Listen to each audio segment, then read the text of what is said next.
Everyone, सो आज के new vlog में आपका स्वागत है। सो फ्रेंड्स, एज यूजुअल मेरा व्लॉग जो है वो मॉर्निंग में ही स्टार्ट होता है ब्रेकफास्ट से। तो फिर आज बन रहा था पास्ता, तो मैंने फटाफट से खाया और फिर करते हैं अपना मॉर्निंग का रूटीन स्टार्ट। तो बस मेरा जो सुबह शुरू होता है, पहले जैसे मैंने आपको अपना टाइम टेबल तो दिखाया ही है, तो उसी हिसाब से और मैं अपने जो नोट्स बनाती हूँ गाइज़, मैंने आपको बताया है कि मैं उसको प्री प्लस मेंस दोनों को साथ लेके बनाती हूँ। आप में से कईयों के कमेंट्स आ रहे थे कि ये बहुत लेंथी नोट्स नहीं है, मतलब लेंथी है शायद आपको देखने में लग रहे हैं, बट मैं जो प्रैक्टिस कर रही हूँ तो वो मेरी मेंस के साथ साथ मतलब आंसर राइटिंग भी हो रही है। पूरा टॉपिक के लिए मुझे एक मटेरियल मिल रहा है कि अगर क्वेश्चन इस तरह से आ जाए या इस टॉपिक से कुछ ऐसा क्वेश्चन आ जाए तो मुझे उस आंसर में क्या लिखना है, मैं उस हिसाब से भी बना रही हूँ और हर इम्पॉर्टेंट चीज़ कवर हो जाती है। तो प्री के हिसाब से भी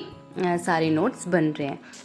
एंड फ्रेंड्स, आप में से ना कमेंट्स आ रहे थे कई स्टूडेंट्स के कि आप हमें बताओ कि हम एनसीईआरटी के नोट्स कैसे बनाएं, उसमें हमें बहुत कन्फ्यूज़न हो रहा है। तो मैं आपको अपने नोट्स दिखाती हूँ। ये अभी मैंने सोशियोलॉजी का खोला है आपको दिखाने के लिए। आप हर एक सब्जेक्ट का ऐसे ही ले सकते हो, मतलब मैं थोड़ा सा आपको आइडिया दे दूँगी कि मैं कैसे बनाती हूँ। देखो, ये सोशियोलॉजी की +1 की बुक है एनसीईआरटी की। इसमें देखो मैंने पहले चैप्टर रीड किया, फिर जैसे यहाँ पे ये टॉपिक दिया हुआ है, जो जैसे हाईलाइटेड एरिया होते हैं, कुछ टॉपिक दिया हो, जैसे यहाँ पे था the personal problem and the public issue, कैसे आपकी पर्सनल प्रॉब्लम एक पब्लिक इशू बन जाता है। तो इस पे ना इसमें एक एग्जाम्पल दिया गया था, बहुत सारे एग्जाम्पल थे, जो मुझे मेन सा लगा वो मैंने लिख लिया कि कल को अगर कुछ ऐसा क्वेश्चन आ जाए तो मैं लिख सकूं।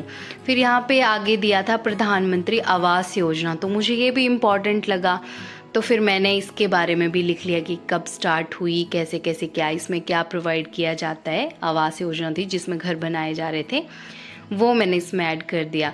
फिर इसमें बार बार आ रहा था एक सोसाइटी के बारे में, तो उसकी डेफिनेशन लिखती, और प्लूरलिटी और इनइक्वालिटी अमंग सोसाइटी, कैसे मतलब सोसाइटी कैसे बंटी हुई है, कैसे सारे कैसे कौन किस किस तरह से इनइक्वालिटीज़ हैं, कोई कास्ट के हिसाब से, अमीर गरीब, जात पात, ये सब के हिसाब से। तो मैंने उस हिसाब से कुछ एग्जांपल्स ऐड कर लिए। मतलब जो जो हाईलाइटेड एरिया होता है ना बुक का, आपको उसको पढ़ना है। जैसे अब बुक में तो इतना ज़्यादा दिया गया है, तो आपने एनसीईआरटी के इतने नोट्स बनाने नहीं बैठ जाना है। ये जो लास्ट में क्वेश्चन दिए गए हैं इनको पढ़ो, इन क्वेश्चंस को पढ़ के आपके दिमाग में भी वो क्वेश्चन अराइज हो रहा है तो आंसर लिखो उसका। और ये जो ग्लोसरी दी गई होती है ना गाइज, इसमें ये जो वर्ड्स दिए गए हैं थोड़े से टिपिकल वर्ड्स होते हैं, जैसे कैपिटलिज्म, डायलैक्टिक, फेमिनिस्ट थ्योरी, ऐसी ऐसी चीज़ें। तो ये आपको बाद में एडवांस बुक में यही वर्ड बार बार आने हैं, तो इनको अच्छे से पढ़ लो, इनकी तैयारी आपकी अच्छे से होनी चाहिए। जैसे यहाँ पे क्वेश्चन था, why should we study the beginning and growth of sociology in Europe, ये क्वेश्चन आ गया। तो मेरे दिमाग में भी ये क्वेश्चन खड़का कि क्यों हम जो सोशियोलॉजी की बिगनिंग है और वो ग्रोथ क्यों यूरोप से ही शुरू हुई, हम क्यों ऐसा पढ़ते हैं। तो मैंने फिर पूरा नेट से सर्च किया, जो मुझे बुक से मिला वो मैंने बुक में पढ़ा, बुक से भी लाइंस ऐड की और नेट से भी सर्च करके फिर ये सारे नोट्स बनाए क्वेश्चन की फॉर्म में।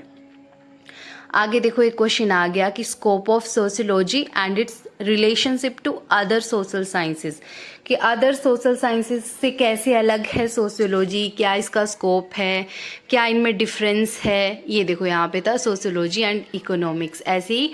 तो मैंने इस पे भी सारा एक क्वेश्चन अपना सॉल्व कर लिया, anthropology and sociology, psychology and sociology, history and sociology, economics and sociology. यही चीज़ देखो मैं आपको दिखाती हूँ जो हम एनसीईआरटी में पढ़ रहे हैं ना एडवांस बुक में। ये देखो मेरे पास नितिन सांगवान की बुक है एसेंशियल सोशियोलॉजी की, इसमें भी देखो same sociology and other social sciences, तो इसमें भी sociology and economy, sociology and psychology, her science के साथ इसका कंपैरिजन किया गया है।